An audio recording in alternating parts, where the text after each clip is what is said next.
Tonight's speaker is Edward Achorn. He is the author of two critically acclaimed books about Abraham Lincoln, including his celebrated new book, The Lincoln Miracle, Inside the Republican Convention That Changed History, which he's going to discuss with us tonight. And the other book he's written on Lincoln was called his Every Drop of Blood, The Momentous Second Inauguration of Abraham Lincoln, which was named one of the best books of 2020 by The Economist magazine. He's also the author of two classic baseball books, The Summer of Beer and Whiskey and 59 and 84. He is a Pulitzer Prize finalist for commentary, and he is also a recipient of the Yankee Quill Award for Lifetime Achievement in Journalism. I am so pleased to have him here today, and I want to welcome Ed Achorn.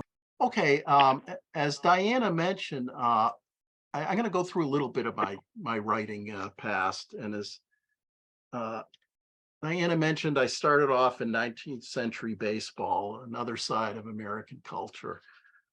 59 and 84 was about the greatest of competitors, Hall of Famer Old Hoss Radbourn, who won more games in a single season than any pitcher in history, and something players and managers well into the 20th century considered the greatest feat ever in baseball. And he was quite a character. According to a relative, Radbourn drank a quart of whiskey a day at the peak of his career. And as Diana mentioned, he was so ornery that he dressed in the other team's locker room because he couldn't stand his own teammates. And he was apparently the first man ever photographed giving the middle finger. And you might notice what he's doing with his left hand there in that on that cover. My second book was The Summer of Beer and Whiskey, about a crazy early major league, the American Association, founded by brewers and immigrants who actually saved the game of baseball, I believe, when it was going under. That book is still selling very well, and I think that the title didn't hurt. But of course, anyone who wants to write about the greatest figure of the 19th century has to be drawn to Abraham Lincoln.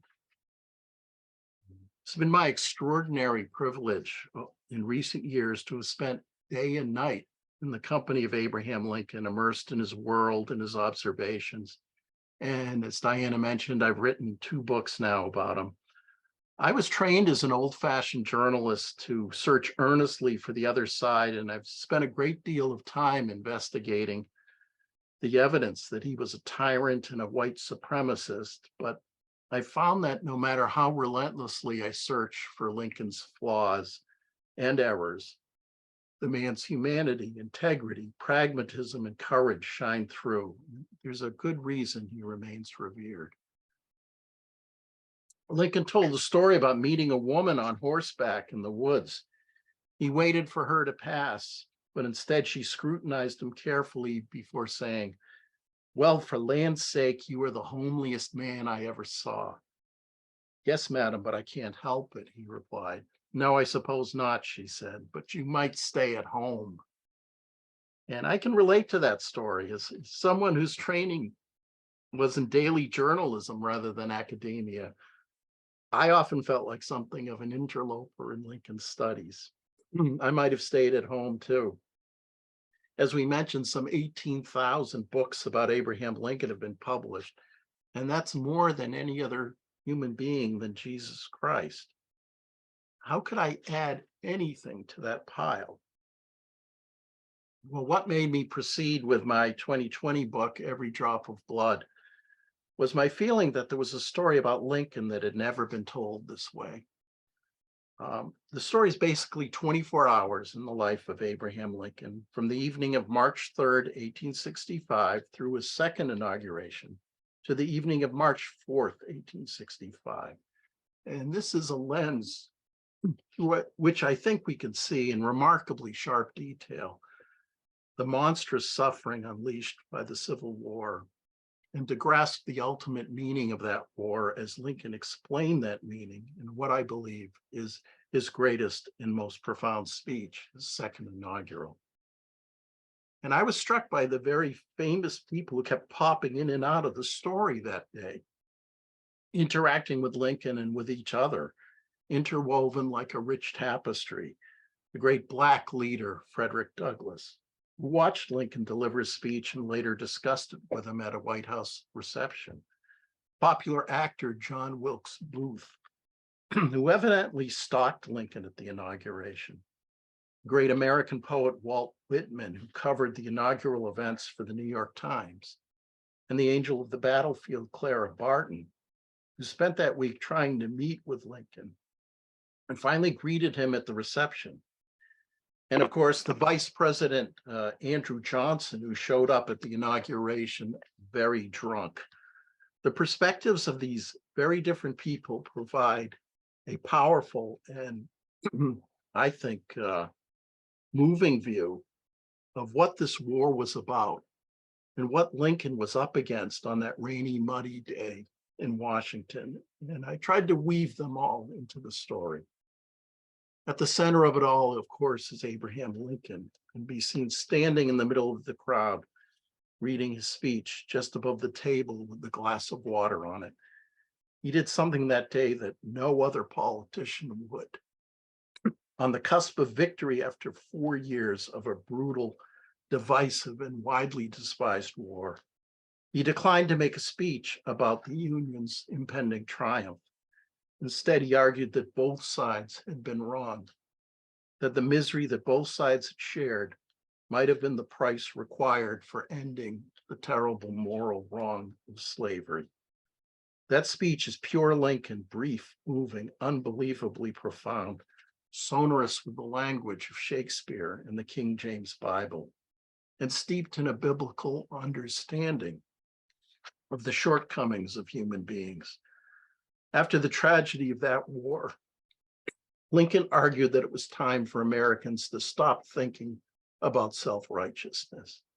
The only way forward, he argued, was to recognize that all had been wrong and to sacrifice hatred and vengeance and to treat each other with mercy, with malice toward none, with charity for all. Now, I think a very narrow focus on a historical event can give us an understanding that the usual omniscient historical view cannot.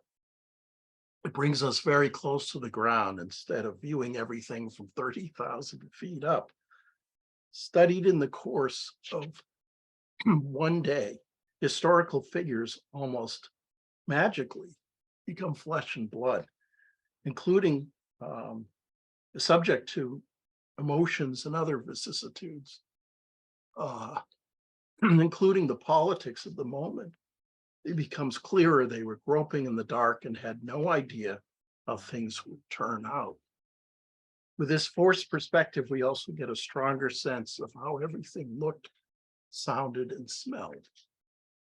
So I adopted this approach, which some call microhistory, in my new book, The Lincoln Miracle. In that book, we go back 5 years before the inauguration to 1 week in Chicago in May 1860. Now, at that time, many Northerners were fed up with the political bullying, corruption, and censorship of the Democrats. Since Democrats had split between North and South and were unable to choose a candidate at their own convention in Charleston days earlier, Republicans who gathered in Chicago knew they had a very real chance of nominating the next president of the United States. And the political struggle that took place that week, I think, constituted a miracle for Lincoln and the United States. Lincoln went in as the darkest of dark horses. After all, he had lost two elections for the US Senate and had not held public office for more than a decade. An Illinois paper said of him, Lincoln is undoubtedly the most unfortunate politician that ever attempted to rise in Illinois. In everything he undertakes politically, he seems doomed to failure. He has been prostrated enough in his political schemes to have crushed the life out of an ordinary man. Lincoln had almost no formal education, and his country mannerisms struck many people as quaint at best. He, he told dirty jokes. His executive experience was pretty much limited to running a two-man law office. Lincoln himself had told people he did not think himself fit for the presidency. And just 2 years earlier, he declared with roaring laughter, "Just think of such a sucker as me as president." In early 1860, when he visited New York City, he struck many people as crude. He had trouble deciphering a menu with many dishes in French till a waiter mentioned beans. Lincoln's face brightened and he said, "Hold on there, bring me beans. I know beans." In fact, Lincoln's chances seemed so remote that the leaders of the Republican National Committee approved Chicago as the convention site, in part because they thought it was neutral ground. No serious candidate, in their view, came from Illinois. Candidates in those days did not show up at the convention, and Lincoln was such a long shot that he contemplated attending. He told a friend he felt he was too much of a candidate to go and not quite enough to stay home. In the end, he wisely stayed back in Springfield. In this lithographic center spread of the candidates, published on Saturday, May 12th, 1860, when the book effectively begins, Harper's Weekly played Lincoln's picture on the bottom with the also-rans. Its written description of Lincoln was dead last among all the candidates. At best, people were talking about Lincoln as a possible vice presidential nominee, coming as he did from an important swing state. Front and center with the biggest picture and the first and longest write-up was the superstar of the Republican Party, the former governor of New York and current US Senator William Seward. Seward was regarded as the founder and father of the Republican Party, a bold opponent of slavery and defender of the rights of immigrants. And he was managed by a brilliant political strategist named Thurlow Weed, who could make or break senators and presidents. He had more money than any other candidate. Seward had traveled to Europe, as Diana mentioned, several months before the convention, where he capped his preparation for the presidency by meeting with world leaders, including Queen Victoria, Pope Pius IX, and France's Emperor Napoleon III. When he returned, he was mobbed by Americans who wanted him to be the next president. He was far and away the most popular candidate with the delegates gathering in Chicago, but his strength was deceptive. This man is the militant abolitionist John Brown. The previous October, he had raided a federal armory, planned to provide slaves with guns for a violent insurrection against whites. While Brown was apprehended and hanged, the incident infuriated the South and terrified many voters in the North. Many thought all the slavery talk was putting impossible pressures on the political system, threatening to break the nation in two and ignite a violent civil war. And nobody was more famous for anti-slavery rhetoric than William Seward. Though Lincoln had made many of the same points against slavery, he was far less known to the voters. On top of that, Seward had openly supported immigrants and was close to Catholic leaders, something that turned off a sizable portion of the Republican base, who feared that rampant immigration was helping Democrats steal elections and destroying America from within.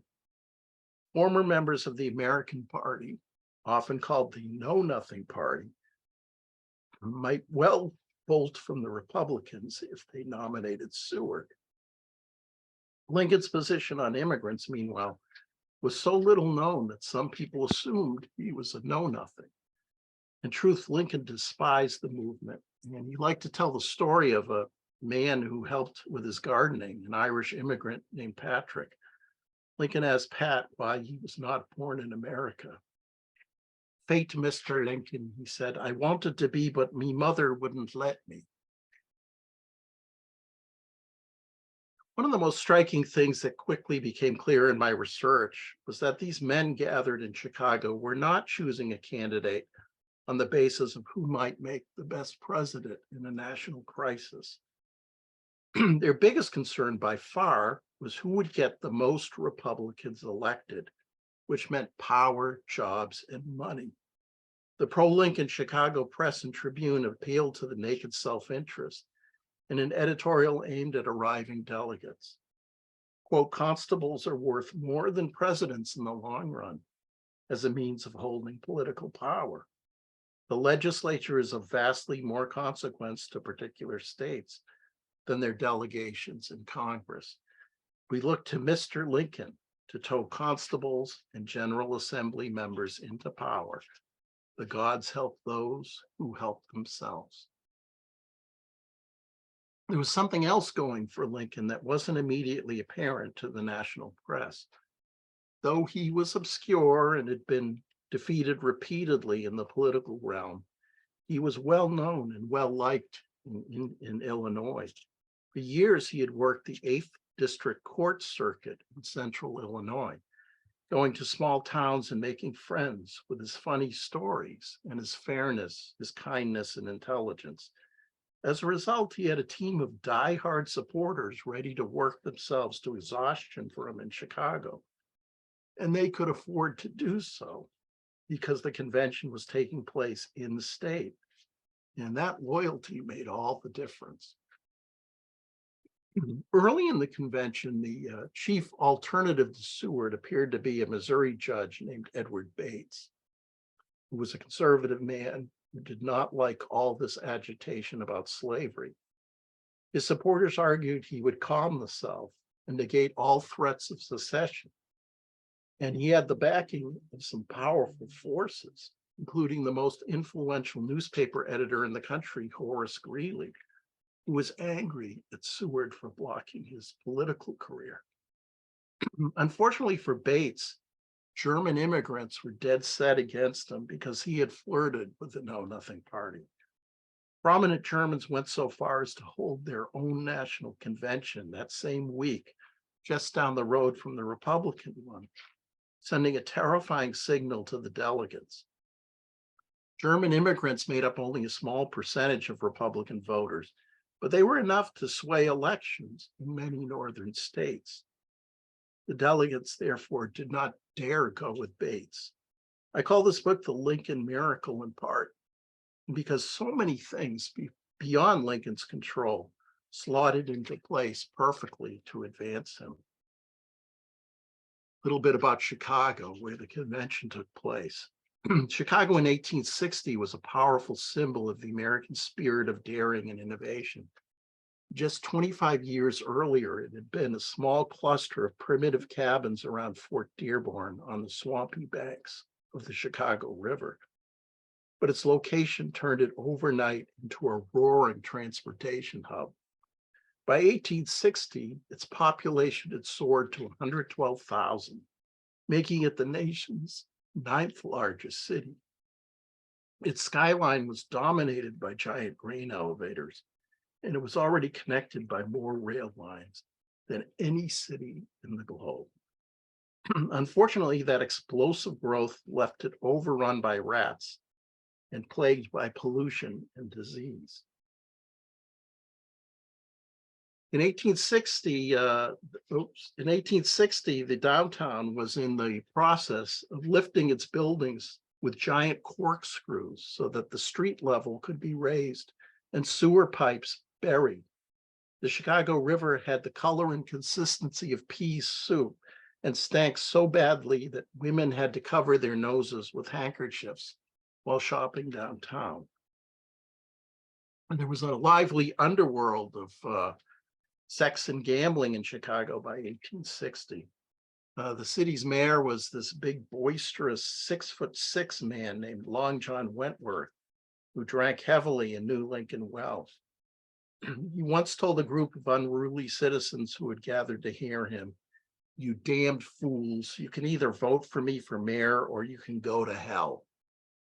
As mayor, he made a weekly dragnet of houses of prostitution, reportedly to shake down people who were arrested. During this convention week in Chicago, he nabbed some Ohio delegates at the establishment run by a well-known madam named Kate Howard.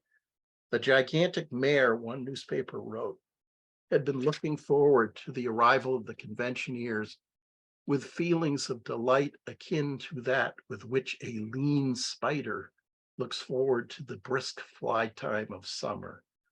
His favorite method of replenishing the city finances is by arresting and fining boys of mature growth who go to naughty places.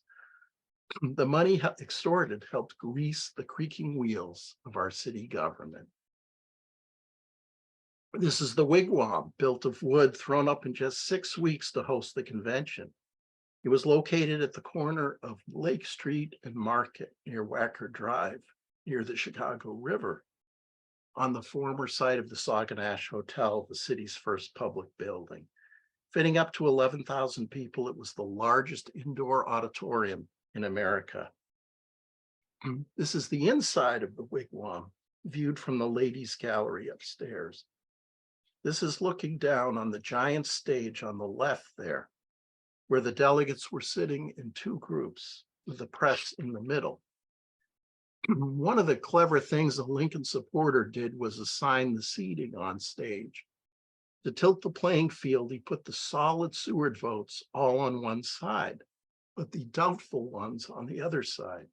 That made it easy for the Lincoln forces to negotiate with the swing delegations between votes, and almost impossible for the Seward men to reach them. There was no electric amplification back then, but the way the structure was designed with that curved ceiling, speakers' voices could be heard all over the hall. Now, ladies got first dibs on parts of this gallery, which made them valuable assets for men trying to get inside. Quickly, men began picking up any woman on the street, including washerwomen, schoolgirls, and prostitutes, and paying them to come inside with them. A man tried to bribe one woman to come with him, but she refused, saying she had already entered the wigwam 6 times before sneaking back outside, and was afraid she'd be arrested if she tried it again. The decorations here were put up by the ladies of Chicago, with gaslights flaring amid evergreens, unfinished wood, and cloth bunting. The wigwam must have been, as historian Bruce Catton noted, one of the most dangerous fire traps ever built in America.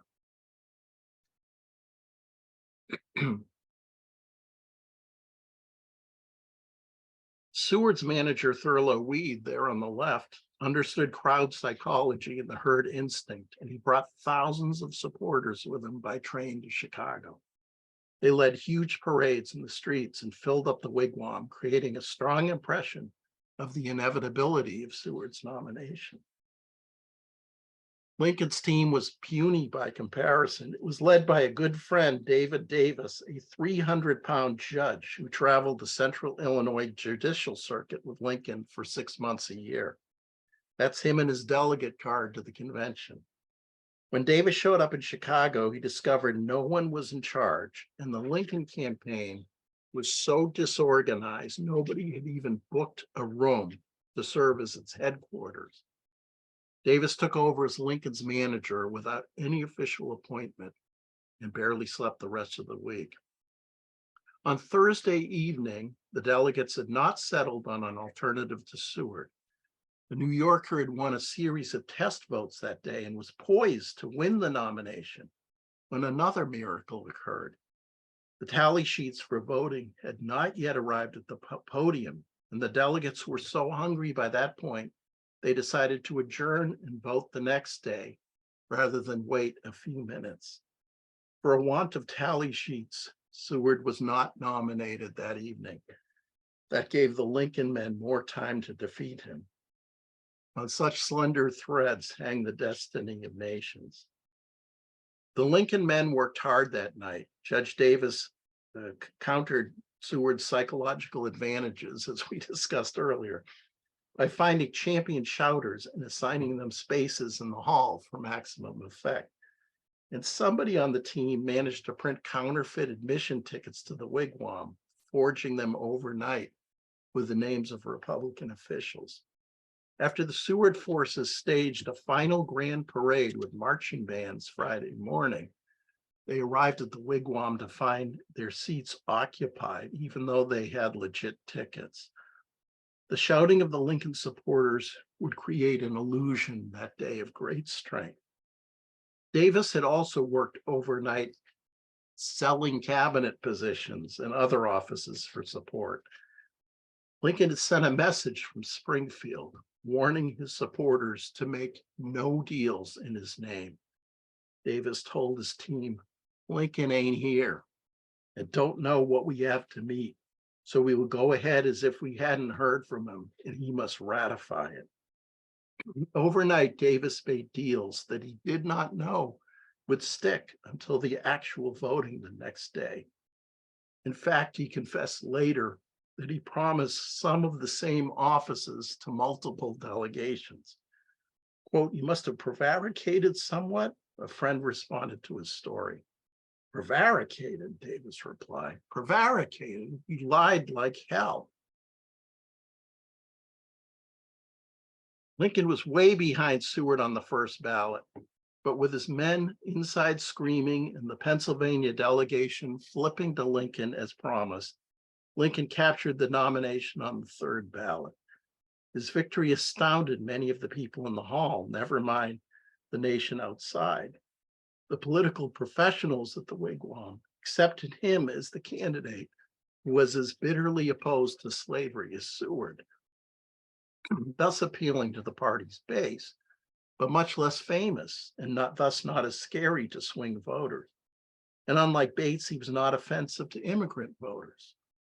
So all these things, John Brown, the know-nothings, the Germans, the location of the convention, the momentary lack of tally sheets slotted into place perfectly for Lincoln. The party insiders knew they could sell Lincoln's classic rags to riches story of lifting himself from a poor childhood in a log cabin. Already he was known as the rail splitter for having split thousands of rails after he came to Illinois. The Seward supporters were livid. They were absolutely livid to see the nomination stolen away from them, and they blamed this man, New York Tribune editor Horace Greeley. Greeley, who was probably most famous for the saying, "Go West, young man," spent the week warning delegates that Seward was too controversial to win. The Seward men thought it was all an act of vengeance, since Weed and Seward had refused to make Greeley lieutenant governor of New York, giving the job instead to New York Times editor Henry Raymond. Greeley had a lot of influence with Republicans, and his timely opposition was another reason the Lincoln miracle happened. After the vote, Greeley had the nerve to show up at New York headquarters, where the delegates cursed him to his face. Seward's men, one reporter wrote, accused Greeley of stabbing Seward and say he shall be paid for it. In less than a year, he was paid for it. The Seward team got its revenge by blocking Greeley from the U.S. Senate. Though Seward put on a good face, he was devastated, thinking himself far superior to the uneducated and inexperienced rail splitter. Before the November election, Lincoln invited him repeatedly to visit him in Springfield. And Seward, only condescended to stop his train at the station there while heading to a speech in Chicago on October 2nd. Lincoln had to wait on the platform for the great man and then fight his way through the crowd to get to Seward inside the railroad car. After Lincoln approached, Seward delivered a calculated snub. As one reporter noted, Seward rose from his seat, shook hands with him, introduced him to the ladies and gentlemen of his company, and then, without entering into a conversation of even formal courtesy with him, resumed his seat. Like most presidential candidates